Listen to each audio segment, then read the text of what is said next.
અને ભાજપના કેટલાક વરિષ્ઠ નેતાઓએ પાટીદાર અનામત આંદોલનને ભડકાવ્યું હતું।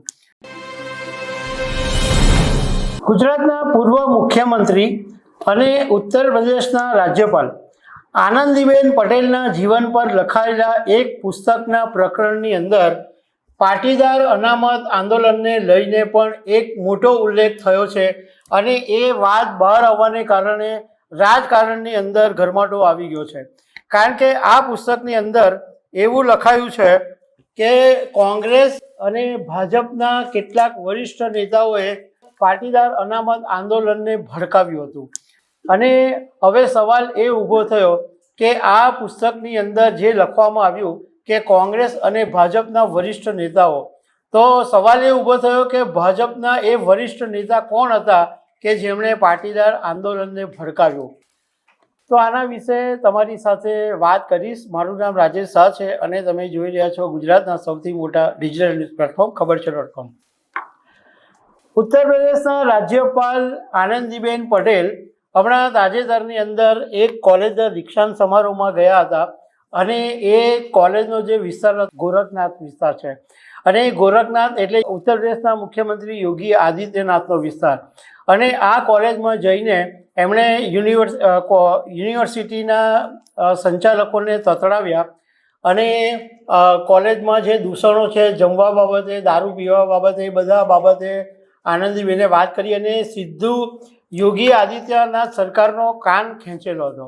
ઉત્તર પ્રદેશના રાજ્યપાલ આનંદીબેન અત્યારે 7 દિવસની રજા પર ગુજરાત આવેલા છે રક્ષાબંધન માટે અને એમના રાજીનામાની અફવા પણ ફેલાઈ હતી, પરંતુ હવે એમના એક પુસ્તકે ભારે વિવાદ ઊભો કર્યો છે। અમદાવાદના જીએમડીસી ગ્રાઉન્ડ ઉપર જે ઐતિહાસિક સભા મળી હતી પાટીદાર અનામત આંદોલન વખતે, એને આવતીકાલે 11 વર્ષ પૂરા થઈ રહ્યા છે। ત્યારે આનંદીબેનના જીવન પર લખાયેલા એક પુસ્તક ચુનૌતિયા મુझे પસંદ હૈ એ હિન્દી ભાષામાં લખાયેલું છે અને આ પુસ્તક લખનાર છે અશોક દેસાઈ, પંકજ જાની અને વિનય જોશી। અશોક દેસાઈ ઘણા વર્ષોથી આનંદીબેન પટેલની સાથે કામ કરી રહ્યા છે। હવે આ પુસ્તક આમ તો ઘણા સમયથી બહાર હતું, કારણ કે 2025માં કેન્દ્રીય ગૃહમંત્રી અમિત શાહ જ્યારે ગુજરાત આવેલા ત્યારે એમણે આ પુસ્તકનું વિમોચન પણ કર્યું હતું। હવે પુસ્તકની અંદર જે ઘટસ્ફોટ થયો છે એમાં હું તમને વાત કરું તો પુસ્તકના ટોટલ 249 પાના છે અને 14 પ્રકરણો એની અંદર સામેલ છે અને આનંદીબેન પટેલના બાળપણથી માંડીને એમની જિંદગીમાં જે પડકારો આવ્યા છે એ પડકારો વિશે આ પુસ્તકની અંદર લખવામાં આવ્યું છે। 11 નંબરનું પ્રકરણ અને પાના નંબર 185 એ પ્રકરણ શરૂ થાય છે, જેનું શીર્ષક છે વધતું જતું ગુજરાતનું ગૌરવ। આ પ્રકરણના 171 અને 172 નંબરના પાના ઉપર પાટીદાર અનામત આંદોલન વિશે લખવામાં આવ્યું છે। પુસ્તકની અંદર એવું લખાયું છે કે એક બાજુ આનંદીબેન ગુજરાતને અગ્રગણ્ય રાજ્ય બનાવવા માટેના યથાર્થ પ્રયાસ કરી રહ્યા હતા, એ વખતે બીજી બાજુ સમાજના કેટલાક રાજનીતિના લોકો હાંડલામાં કંઈક એવું રાંધવાનો પ્રયત્ન થઈ રહ્યો હતો જેને ગુજરાતની અસ્મિતા સાથે કોઈ લેવા દેવા નહોતી।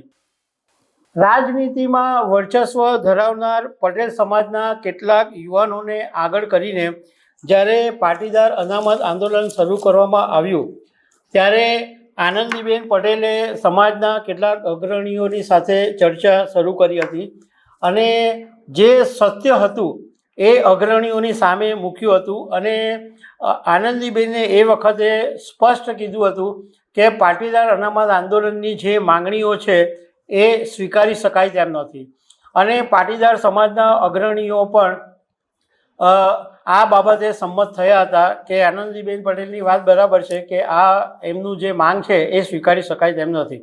એમ છતાં આંદોલન ચાલુ રહ્યું, કારણ કે એ વાત સ્પષ્ટ છે કે અંગત સ્વાર્થ માટે થઈને કોંગ્રેસ અને ભાજપના કેટલાક વરિષ્ઠ નેતાઓ આ આંદોલનને ભડકાવી રહ્યા હતા। એમને ગુજરાત સાથે કોઈ લેવા દેવા નહોતી, માત્ર પોતાના સ્વાર્થ એમને દેખાઈ રહ્યો હતો. એટલે સવાલ એ ઊભો થયો કે ભાજપના આ વરિષ્ઠ નેતાઓ કોણ હતા જેમનો આનંદીબેન પટેલના પુસ્તકમાં ઉલ્લેખ થયો છે.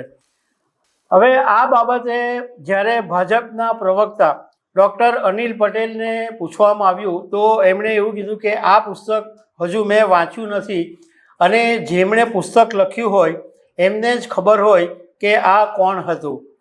હવે આ પાટીદાર અનામત આંદોલનમાં જે મુખ્ય ચહેરો હતા એ હાર્દિક પટેલ કોંગ્રેસમાં ગયા, કોંગ્રેસમાંથી પાછા ભાજપમાં આવ્યા અને વિરમગામના ધારાસભ્ય બી બન્યા.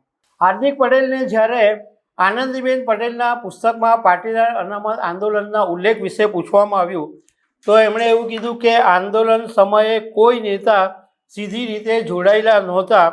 આંદોલન એકદમ શુદ્ધ ભાવથી અને સમાજના હિતમાં હતું. આનંદીબેન પટેલે 3 ઓગસ્ટ 2016ના દિવસે રાજીનામું આપ્યું હતું. આ પુસ્તકની અંદર રાજીનામું કેમ આપ્યું એ પણ લખવામાં આવ્યું છે કે આનંદીબેન પટેલે પાટીદાર અનામત આંદોલનની ઘટના વિશે બહુ ચિંતન મનોમંથન કર્યું અને એમને એવું લાગ્યું કે 2027માં વિધાનસભાની ચૂંટણી આવી રહી છે અને 1.5 વર્ષ બાકી છે. જો પાટીદાર અનામત આંદોલનને કારણે ચૂંટણીમાં ધાર્યું પરિણામ નહીં આવશે તો આનંદીબેન પટેલને જિંદગીભર અફસોસ રહી જશે. એટલા માટે ભાજપને નુકસાન નહીં જાય એટલે એમણે નક્કી કર્યું કે આ એ જ સમય છે કે એ સમયે મારે રાજીનામું આપી દેવું જોઈએ. એટલે એમણે રાજીનામું આપી દીધું. તો દર્શક મિત્રો, આવી અનેક વાતો સાથે મળતા રહીશું. આભાર.